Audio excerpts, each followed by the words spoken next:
Assalamualaikum warahmatullahi wabarakatuh. Selamat malam, bertemu kembali dengan saya Angga Hidayatullah, Taruna Remaja Program Studi Teknologi Kelautan Politeknik Kelautan dan Perikanan Pangandaran. Di sini saya akan memenuhi tugas dari Bapak Rizal Fahmi selaku dosen pengampu mata kuliah Pancasila. Dan di sini saya akan membawakan analisis isu kontemporer hoaks vaksin COVID-19. Vaksinasi COVID-19 yang saat ini masih terus dilakukan tidak terhindar dari kabar tidak benar atau hoaks yang kerap beredar di masyarakat. Hal tersebut tentunya membuat resah karena menyebabkan masyarakat menjadi takut untuk melaksanakan vaksinasi.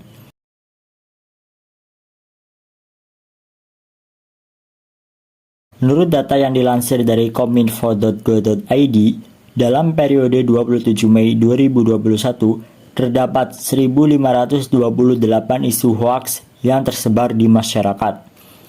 Dengan Facebook sebagai platform dengan sebaran hoaks tertinggi, diikuti oleh Instagram dan Twitter. Persebaran informasi palsu atau hoaks inilah yang menjadi musuh bersama bagi pemerintah dan warga Indonesia dalam upaya untuk menyukseskan vaksinasi COVID-19. Semua ini membutuhkan analisa yang mendalam agar mendapatkan solusi yang tepat bagi masyarakat dan pemerintah demi menciptakan Indonesia yang bebas dari bahaya persebaran informasi palsu.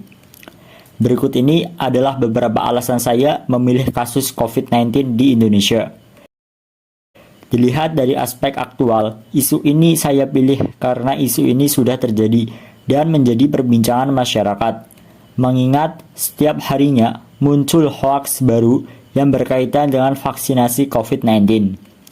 Dilihat dari aspek problematika, isu yang dipilih memiliki dimensi masalah yang kompleks sehingga perlu dicarikan segera solusinya.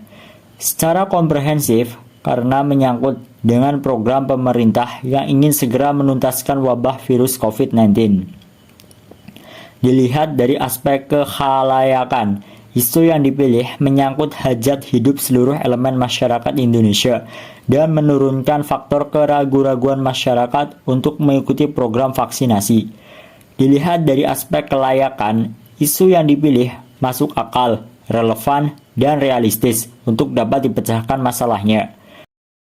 Fokus perhatian saya yang pertama, media sosial apa yang sering dipakai untuk menyebarkan hoaks.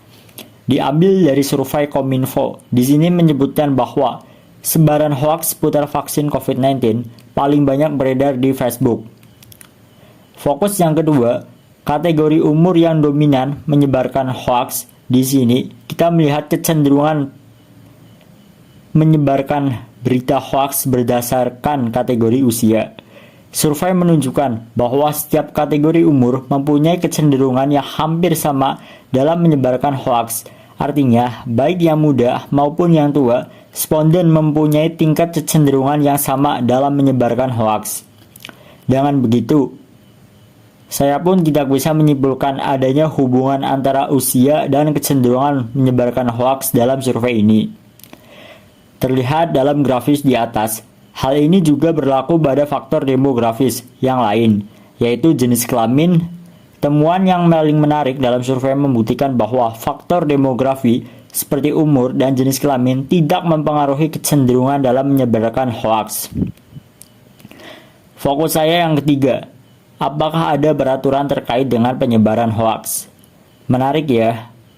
Para tersangka dijerat dengan pasal 45 ayat 1 dan pasal 28 ayat 1 Undang-Undang Nomor 19 Tahun 2016 tentang Undang-Undang ITE. Penjara 6 tahun dan denda 1 miliar.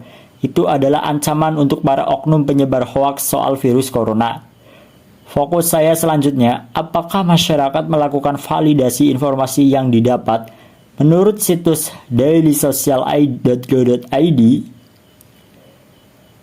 mayoritas responden sebesar 55,61% selalu untuk memvalidasi informasi yang didapat dan 41,58% jarang memvalidasi informasi yang didapat dan sisanya yaitu sebesar 2,81% tidak memvalidasi informasi yang didapat. Survei selanjutnya, apakah mendeteksi hoaks itu sulit? Sebagian besar responden yaitu 44,19% tidak yakin memiliki kemampuan dalam mendeteksi berita hoaks dan 31% tidak memiliki kemampuan dalam mendeteksi berita hoaks. Bisa dibayangkan bukan? Berapa banyak masyarakat yang belum bisa mendeteksi hoaks atau bukan? Nah, ada beberapa cara umum untuk memvalidasi informasi tersebut adalah hoaks atau bukan.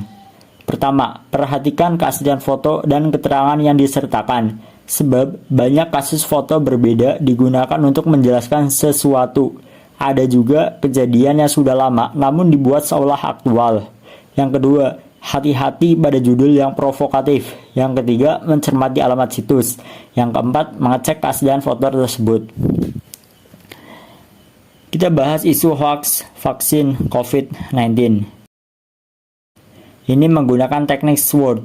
Pertama, strength. Indonesia telah memiliki aturan dalam perundang-undangan yang mengatur hoax atau berita bohong.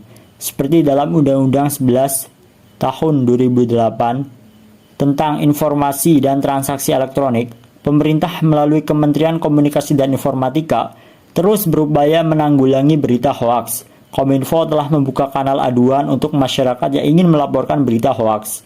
Informasi mengenai hoax pun bisa diakses ke website resmi Kominfo. Tak hanya pemerintah, media massa pun ikut berpartisipasi dalam memberantas hoax dengan melakukan cek fakta.